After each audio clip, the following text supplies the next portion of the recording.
everybody and welcome back to my channel. I'm Maddie Lullaby and today's video is dedicated to my cosplay winner, Isabelle. She cosplayed as Meredith Stannard from Dragon Age 2 at Supanova this year, and I was running a little cosplay competition. I filmed it on my channel, so I'll link those videos below if you want to watch them. She won and we finally got to do her photo shoot a couple weeks ago. It went really well and I actually filmed it for you guys. So this video is dedicated towards Isabelle. I'll also link her Instagram and everything below. Other than that, this video hopefully can inspire you guys with your photography, or if you are a cosplayer, like maybe some poses that you could do, like replicate Isabelle's style, her posing. I'm gonna talk through some of the photos that I took and how I achieved that look. So hopefully that inspires you guys, gives you some knowledge of how to do it yourselves. This is a very basic video. I'll try not to make it too technical. So thank you for watching if you're watching this video, and if you like the photos of Isabelle and you learned something, give this video a like. This is gonna look like a little bit of double intro, but me and Isabelle actually shot an intro on set, so I'll just insert that now. Today I have a very special guest. I have my cosplay winner, Isabelle. Hi. Today we'll just be doing a photo shoot and we're going to take you along for the ride. You can check out the photos, how the photo shoot sort of goes, give you some tips. So my cosplay page is Mithril Cosplay on Facebook and Instagram, so it's MITHRILNETH. So yeah, I'll link her below so that you can check her out and you can see these fabulous photos that we've been taking today. Alright, let's get on to the video. When you're gonna go and do a photo shoot with someone for like the first time, you probably need to talk to them about what you're going to achieve. It's also really important to talk to the person you're photographing and decide on a location together. We decided on the Fitzroy Library in Fitzroy, Melbourne, Australia. As you can see in this clip, it's got this beautiful sort of open balcony with like this roof cover, and what the open balcony with like the roof cover does is it lets in this sunlight.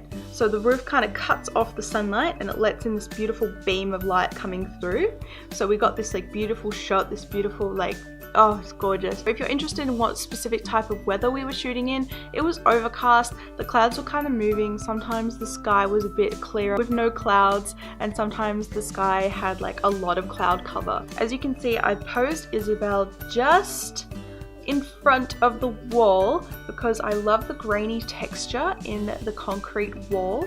It looks like a painting. It's honestly like the most stunning wall I've ever seen. So if you guys know of a wall that's kind of like concrete, it's got this standard effect in it, I would go have some fun, shoot in front of it because it looks incredible. So it can be really hard to know what sort of poses and stuff to do with your model, but I think that the key is just to keep them moving if you can.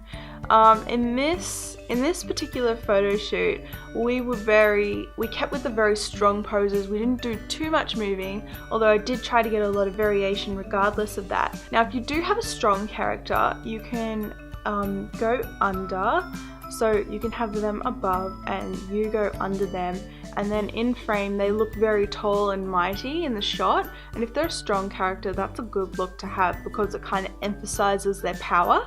Isabelle was quite a good poser. If you are really struggling for some poses and stuff, get your model to just walk.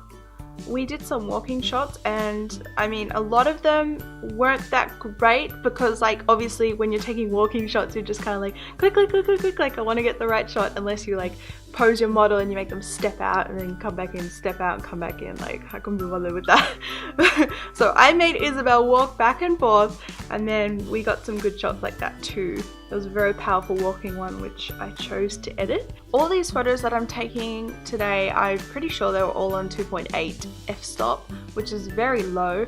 Not all cameras can go that low. I think most cameras can go down to 5.6, which is also a pretty nice like dreamy aperture to have because you get that beautiful sort of blurred background and then your subject nice and crisp. Now when we took this photo, it was actually really funny because we were like, okay, let's just try hands on hips, and we did that and then we're like, oh no, that doesn't look that great actually. And then back when I got home and I looked at it in the computer, I'm like, actually I really like that.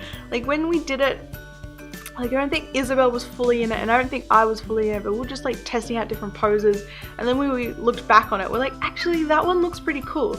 So I included that one. I actually took like, I think maybe 200 photos, and I've chosen 22 to like do the final edits with. I originally promised 5, but I ended up doing 22 because, I mean, I like so many of them. But I should probably talk about the way I colored these photos. So because she's a character from Dragon Age 2, I looked up some screenshots of gameplay in Google Images of Dragon Age 2, and I noticed that the color palette was actually very muted tones, very sort of grayscale, but they also had a theme of red. I tried to make the photos a little bit on the warmer side as well to fit that color palette. As these photos went on, I kind of started editing more dark and a bit of a higher contrast. With these photos, we had Isabelle standing behind. There wasn't a roof over the top of her, but there was a wall. Pretend this is the wall, and the sun was coming through, and it kind of hit the wall and sort of bounces off her hair in a way. So you kind of have to sort of visualize light beams sometimes. So in this photo, you get like this beautiful sort of backlit, sort of glowy hair look, which is very beautiful. And you can backlight, it's called backlighting, so if you want to Google it, you can get some really beautiful like hair shots with backlighting because the hair just is so luminescent, and it's also really nice like shadows on the face because all the sun and the light's coming from behind, you don't get any harsh shadows on the face, so it's actually a very beautiful light to photograph in. Here's me squatting down taking some photos. I actually didn't have Isabelle in the shot for this one because I was so focused on taking photos I didn't set up the film recording very well. But yeah, we got some photos. I'll quickly show you guys them. I just want to say as well, photography is so subjective. There's no right or wrong way to do something, as much as people might try and tell you that. I studied photography at university, and one of my units, which was actually my favorite photography unit if I look back on it now, was where we tried to break photography basically. So people were taking photos on their cameras without lenses to see what they could get, or they were like constructing things, or they were burning photos, or they were using Polaroids and ripping them apart and putting them back together, or they were putting weird glasses on top and like making things so abstract. Like art is art.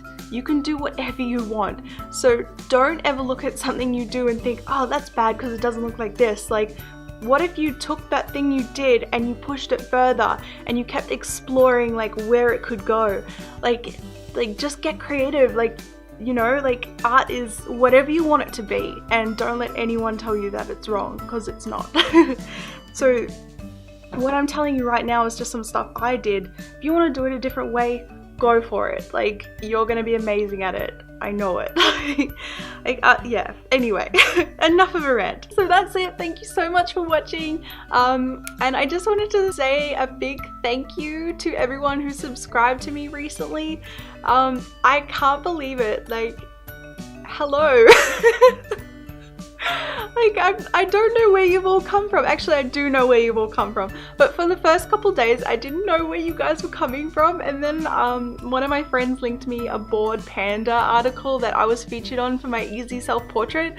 So thank you so much for like subscribing to me. And hello to all of you. Thank you for joining our little community here. Thank you so much for everyone who subscribed and found me on Bored Panda and was trying out my self-portrait. Oh my god, there's so many of you and you're amazing. Wait, I'll put them here. So like, thank you to these people for trying out my self-portrait and tagging me in it. Give this video a big like if you liked it, and I'll see you guys next time. Bye! What video would this be if I didn't show you how much Mia has grown? She has grown so much. You wanna be on the camera?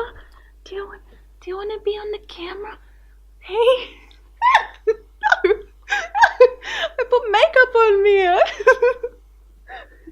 Makeup life is so hard. What do you want? You want the mic? Oh baby, you wanna eat the mic? You can't eat the mic. That's how I get the sound. Look, she's so long. She's actually starting to like fill out and look like a corgi now. It's so cute. Oh, look at that face. Did you know you're so beautiful? This is like Nanu say goodbye, but it's Mia. Mia say goodbye. Mia say goodbye. Hey? Bye. Bye.